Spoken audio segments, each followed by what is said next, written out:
வாங்க சக்கரை பூசணிக்காய் பொரியல் எப்படி பண்ணுறது பார்க்கலாம். இது பரங்கிக்காய்னு சொல்லுவாங்க. அதுக்கு எண்ணெய் ஊற்றி கடுகு கடலப்பருப்பு உளுத்தம்பருப்பு போட்டு தாளிச்சிக்கலாம்.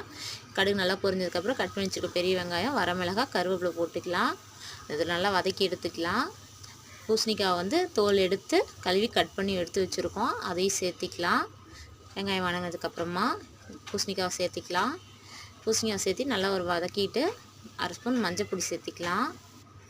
இது லைட்டாக தண்ணி தெளித்து வேக வச்சிங்கனாலே போதும், நல்லா வெந்து வந்துடும். ரொம்ப நேரம் வேகணும்லாம் இல்லை.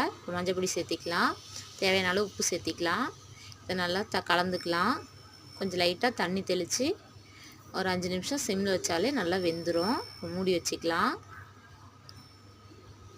5 நிமிஷம் கழித்து பார்க்கலாம். இப்போ பாருங்கள், காய் நல்லா வெந்துருச்சு. ஒரு கை தேங்காய் சேர்த்திக்கலாம். இது ரொம்ப கிளறினீங்கன்னா காய் உடஞ்சிரும். லைட்டாக கிளறிக்கோங்க. இப்போ தேங்காய் போட்டு கிளறிக்கலாம். அவ்வளோதாங்க, சக்கரை பூசணிக்காய் பொரியல் ரெடி.